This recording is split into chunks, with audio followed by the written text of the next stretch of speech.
अन्य मंचासीन और सामने उपस्थित बहुत बहुत भाई कर्णपाल सिंह जी, सामने उपस्थित बहुत बहुत सम्मानित सभी भोले बाबा के भक्तगण, पार्टी के पदाधिकारीगण और प्रांगण में बैठे मैनपुरी के एक एक उन लोगों को जिन्होंने अपनी कृपा और आशीर्वाद देकर के जयवीर सिंह को उत्तर प्रदेश की विधानसभा में 2022 में पहुंचाने का काम किया था, उनको मैं हृदय से प्रणाम करता हूं, अभिनंदन करता हूं और बहुत बहुत उनका स्वागत करता हूं। और सही बात तो यह है कि आपकी ही ताकत का कमाल है कि जो कुछ दिखाई पड़ रहा है मैनपुरी में, क्योंकि आपकी ही तो ताकत और कृपा होती तभी तो है। अगर आपकी ताकत और कृपा नहीं होती तो असेंबली नहीं जीतते। लगातार 8 PM वाला मामला चलता रहता, 8 PM का चलता रहता तो कहाँ कहीं हो जाता। तो इसलिए सब कुछ आपका है, तो तेरा तुझको अर पर क्या लागे मेरा। और सब वास्तविक स्थिति है कि सब नहीं भोले बाबा की असीम अनुकंपा है। आदरणीय जो अपने से बड़े बुजुर्गों उनकी कृपा है, उनकी कृपा से ही हम लोग मैनपुरी में कुछ दे पा रहे हैं, उसी का प्रतिफल है। जैसा कि चचा भी कह रहे थे, जब जैसे ही मंत्रालय मिला तो लोगों ने कहा भाई तो बहुत बढ़िया, कैबिनेट में बसता बहुत ऊपर हो, लेकिन कहा झंझुना पकड़ा है, यही लोगों ने ज्यादातर लोगों ने यही कहा। लेकिन आज सौभाग्य मैनपुरी का है कि यह 500 वर्षों के बाद रामलला का भगवान रामलला का अपना मंदिर में प्रवेश होता है अयोध्या में, तो आपके कार्यकाल में हो रहा है, मैनपुरी के कार्यकाल में हो रहा है। काशी विश्वनाथ का कॉरिडोर का लोकार्पण यदि काशी में हो रहा है तो मैनपुरी का सौभाग्य है कि आपके ही कार्यकाल में हो रहा है।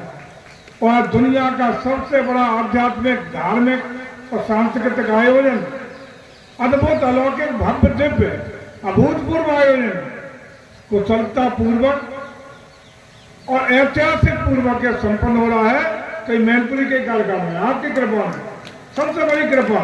और मैनपुरी सौभाग्य, मैनपुरी का सौभाग्य, जयवीर सिंह का सौभाग्य नहीं है।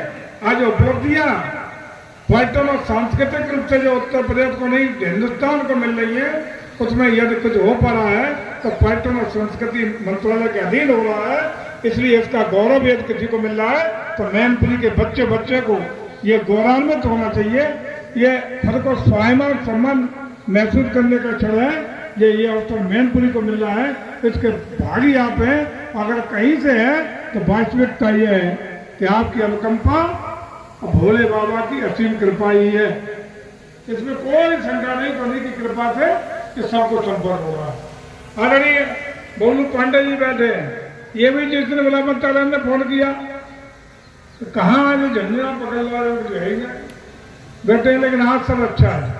आज अच्छा इसलिए है कि मैनपुरी को यदि कुछ विकास की किरणें मिल पाई आध्यात्मिक पर्यटन के रूप में, तो मैनपुरी के धार्मिक स्थलों का जब विकास की श्रृंखला शुरू हुई तो आपको जानकर खुशी होगी कि 2022 और 23 जितना सरकार बनी उधर 6 परियोजना जिनकी लागत 12 करोड़ 15 लाख रुपया थी, तो 6 परियोजना हुई।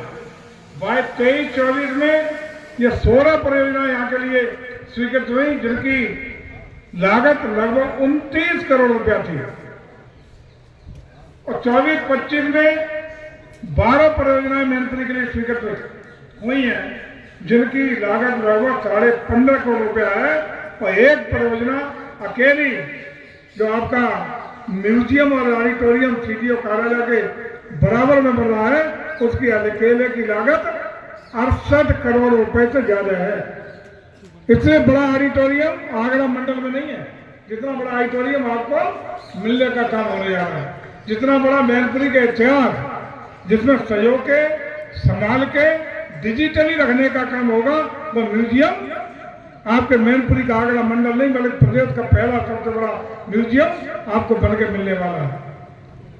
और इसके अतिरिक्त ये तो अकेले पर्यटन का है, ये पर्यटन की बता रहा हूँ, संस्कृति वाले में जितनी मूर्तियां चौराहों को साथ सज्जा दिखाई पड़ रही है, यह सब संस्कृति विभाग से है। आज कोई चौराहा शायद नहीं बचा और ऐसा कोई महापुरुष संभवतः नहीं बचा ऐसा कोई मान्य प्रतिष्ठित व्यक्तित्व नहीं बचा जिसकी मूर्ति आपके मैनपुरी के कहीं न कहीं किसी न किसी चौराहे पर स्थापित हर समाज की न हुई हो। इसके लिए बधाई आपको, आपके लिए बहुत बहुत शुभकामनाएं कि मैनपुरी इसी तरह आगे बढ़ता रहे, तरक्की करता रहे। और आपको जानकर खुशी होगी चाचा कि उत्तर प्रदेश में 5 बाईपास 4 महानगरों के हैं।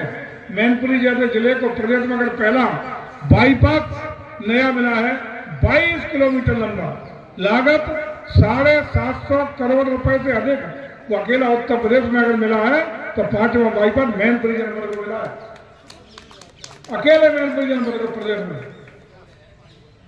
और एक और खुशी की सूचना दे दे कि एक और हम चाहते हैं कि मैनपुरी का एक नया मैनपुरी बसे, बाईपास जो 22 किलोमीटर लंबा जरावई से लेके भोगांव के रेलवे क्रॉसिंग तक बनने जा रहा है, और पूरी बेल्ट जो पूरब की तरफ है मैनपुरी की, कि नया शहर बच जाए, वो आबादी बढ़ जाए। इसके लिए हम लोगों ने आबाद विकास परिषद उत्तर प्रदेश की एक नई कॉलोनी बसाने के लिए भी सरकार से स्वीकृति ले ली है। बहुत जल्दी आवास विकास परिषद मैनपुरी की सैकड़ों एकड़ की नई कॉलोनी आपको मिलने वाली है मैनपुरी के लिए, जिसमें नया मैनपुरी पूरा आपको बसा हुआ रहेगा।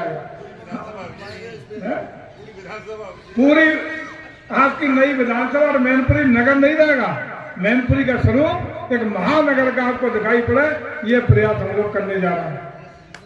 वास्तविकता तो यह है कि मैनपुरी तरक्की कैसे करें, विकसित कैसे हो, इसको अंजाम तक पहुंचाने का काम आपको हमें सबको मिलकर करना है। असली दायित्व यही है किसी भी चुने हुए जनप्रतिनिधि का, तो उसका संपूर्ण विकास के लिए अपनी जी जान लगाने का काम करें। और सौभाग्य है कि ये सब तेज गति से हम आगे बढ़ रहे हैं, और इसी गति को और आगे ले जाने के लिए आइए हम सब संकल्प लेते हैं कि लगातार इसी तरह मैनपुरी को विकसित मैनपुरी बनाने के लिए, चमकती दमकती मैनपुरी बनाने के लिए, अग्रणी और श्रेष्ठ मैनपुरी बनाने के लिए मिलकर के लगातार सतत रूप से रात दिन हम आप मेहनत करेंगे, और निश्चित रूप से सफलता अर्जित करते हुए परम वैभव और ऊंचाइयों तक पहुंचाने के संकल्प को साकार करने के लिए प्रतिबद्धता के साथ काम करेंगे। मैं पुनः आज के लोकार्पण कार्यक्रम के लिए, चूंकि अभी 2-3 कार्यक्रम बाकी है, आप सबको बधाई देता हूँ। मैं भगवान भोलेनाथ से प्रार्थना करता हूँ कि आदरणीय मंत्री जी ने जो ये विकास का कार्य कराया है, इसके लिए भगवान उन्हें सद्बुद्धि दे, भगवान उन्हें प्रेरणा दे और उनको निरंतर बढ़ाने का कार्य करे। बहुत बहुत धन्यवाद, बहुत बहुत आभार। जय श्री राम। कि मैं ये समझ रहा हूँ कि स्वतंत्र भारत के इतिहास में ये पहली बार विकास की गंगा महाराज तेज सिंह की क्रांतिकारी नगरी में एक एक चौराहे को स्पर्श करती हुई, महानगर का एहसास कराती हुई, और जो हमारा देव स्थल है, उन देव स्थलों पर अगर किसी ने कायाकल्प कराने का काम किया तो एक ही नाम है आदरणीय ठाकुर जयवीर सिंह। मैं एक बात और हृदय से गहराइयों से इनको बहुत आभार व्यक्त करता हूं, धन्यवाद ज्ञापित करता हूं कि ये भगवान चांदेश्वर महादेव, इनकी कृपा यहाँ आने वाले हर भक्त पर होती है। निश्चित रूप पर आप पर भी इनकी बड़ी अद्भुत कृपा बनी रहे, आप पर कृपा अवश्य रूप से होती रहेगी, ऐसा मेरा विश्वास है। मैं आज के अवसर पर केवल इतनी बात कह सकता हूं कि माननीय मंत्री जी मैनपुरी नगर के, मैनपुरी क्षेत्र के विकास के लिए दृढ़ संकल्पित है। आज मैं जब सर्किट हाउस में गया, कुछ कामों की दृष्टि से बुलाया, तो माननीय मंत्री जी ने कहा, आलोक जी एक काम करिए, नगर पालिका की ओर से पूरे 32 वार्डों का एक सर्वे करके 2 महीने के अंदर एक एक गली हर वार्ड की दर्ज कर दी जाए, कौन कौन सी गलियों का, कौन कौन नालियों का, जल निकासी का कहां कहां काम आवश्यकता है, उनकी प्रायोरिटी तय करके बनाइए। और आवश्यकता पड़ेगी नगर पालिका के स्रोतों से, माननीय विधायक निधि से, और आवश्यकता पड़ेगी तो एक अपना शहरी समग्र विकास योजना है, उसमें माननीय मंत्री जी के नगर विकास मंत्री से सहयोग लेकर के, और उसके अतिरिक्त भी अगर आवश्यकता पड़ेगी तो ये संकल्प लिया है कि 1 साल के अंदर मैनपुरी संपूर्ण विकास की ओर जाए, पूरे नगर का, पूरे क्षेत्र का संपूर्ण विकास हो। अभिनंदन और आप सबको नमन करना चाहते हैं। मेरे साथियों, जब देश आजाद हुआ उस समय मेरी उम्र 12 साल की थी। मैनपुरी आगमन में सन 62 में आया। मैनपुरी में रहते हुए मुझे 62 वर्ष हो गए। आजादी के बाद चुनाव जितने भी हुए मेरी आंखों के सामने हुए, सरकारें बदलती रही। मैं भी सरकार में 9-10 वर्ष प्रेसिडेंट रहा। पूर्व से लेकर आज तक जब मैं याद करता हूं तो मुझे बहुत दिन याद आते हैं कि इस चांदेश्वर मंदिर पर जब मन दुखी होता था कभी कभी, तो आकर एक छोटी सी कुटिया थी, उसके पास आकर के मैं बैठ जाता था और घंटों यहां बैठता था। आज सौभाग्य की घड़ी है और मंत्री जी को मैं बधाई दूं, उससे पहले मैं इसे जनता को बधाई देना चाहता हूं कि जिन्होंने ये सामर्थ्य मंत्री जी को दी, जिसकी बदौलत आज ये इस मंदिर का जीर्णोद्धार हुआ। और इस जनता को बधाई नहीं, अग्रिम भी मैं जनता से प्रार्थना करना चाहता हूं, अगर देश में संस्कृति और पर्यटन का विकास चाहते हो तो आग रही की कमर कस लो। आने वाले कल भी तुम्हें भारतीय जनता पार्टी को आगे लाना। और मैं इसलिए कह रहा हूं मेरे मित्रों, वैसे तो दो मिनट के लिए बांधा था मैं मंत्री जी से और जनता से क्षमा चाहता, क्योंकि 2 मिनट की बात कही तो 2 मिनट में अक्सर मैं कहता हूं पुराना इंजन गर्म भी नहीं हो पाता। इसलिए मैं आप सबसे एक बात कहना चाहता हूं कि मंत्री जी को आपने सामर्थ्य दी तो ये मैनपुरी जनपद के कोने कोने आज सांस्कृतिक विकास और पर्यटन विकास की गंगा बह रही है, ये आपकी बदौलत। इसलिए मैं आपसे पुनः अनुरोध करना चाहता हूं, आने वाला भविष्य आपके हाथों में है। इसलिए ये सारी स्थिति को देख करके आप चाहते हैं कि देश में हमारी संस्कृति जिंदा बनी रहे। आप देख रहे हैं राजनीतिक भाषण में नहीं दे रहा, मुझे राजनीति से घृणा थी। मेरे पास जब भी किसी दल के लोग आते थे तो मैं उनसे मना कर देता था कि मैं राजनीति नहीं ज्वाइन करूंगा।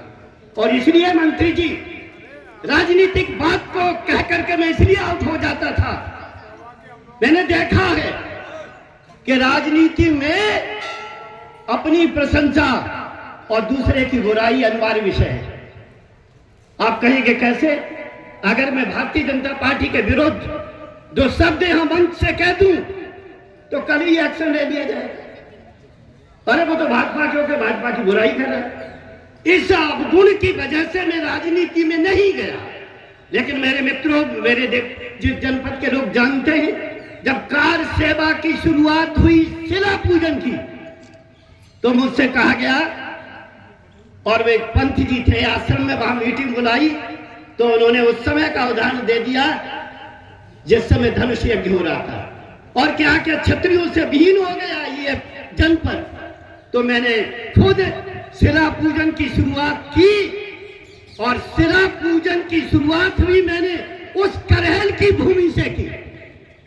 लोग जानते हैं, जो बुजुर्ग हमारे जसराम सिंह भदौरिया बैठे, लोग जहां डरते थे जाने के लिए, मैंने सबसे पहले शिला पूजन करहल की भूमि पर कराया। और मेरे कहने का आशय लंबा चौड़ा भाषण और प्रशंसा करना नहीं, मैं केवल इसलिए आप सबसे कह रहा हूं कि राम जन्मभूमि आज वक्त है तो किसकी बदौलत? इस जनता और सरकार की बदौलत। इसलिए मेरे मित्रों, ज्यादा न कुछ कह करके, मेरा मन तो बहुत कुछ कहने का था मंत्री जी से भी, लेकिन यहां ज्यादा कुछ न कह करके, क्योंकि 2 शब्दों में बांधा गया था, लेकिन फिर भी मैं इतना कह करके अपनी वाणी को विराम दूंगा कि मंत्री जी की ताकत आप सब हैं और आप मंत्री जी को ताकत देते रहेंगे तो किसी ने कहा होनहार बिरबान के हो चीकने पार। यानी देख लिया मंत्री जी की कार्य पद्धति। इतने वर्षों में कई मंत्री आए और पहले लोग समझते थे ये पर्यटन नाम का खिलौना है, लेकिन खिलौना नहीं, ये विकास का माध्यम है। और जो मंत्री जी ने साबित कर दिया। मैं ज्यादा न कुछ कहकर केवल यही मंत्री जी से कहना चाहता हूं, और ये आशीर्वाद मेरा नहीं, जहां पर कृपा राम की हुई ता पे कृपा करें सब कोई। इन्हीं शब्दों के साथ मैं जानता हूं भगवान की कृपा आप पर है, इसलिए जनता आपके साथ है, और जनता जब आपके साथ है तो विकास में कोई बाधा नहीं होगी। मैं यही कहते हुए अपनी वाणी को विराम देते हुए जय श्री राम का घोष करते हुए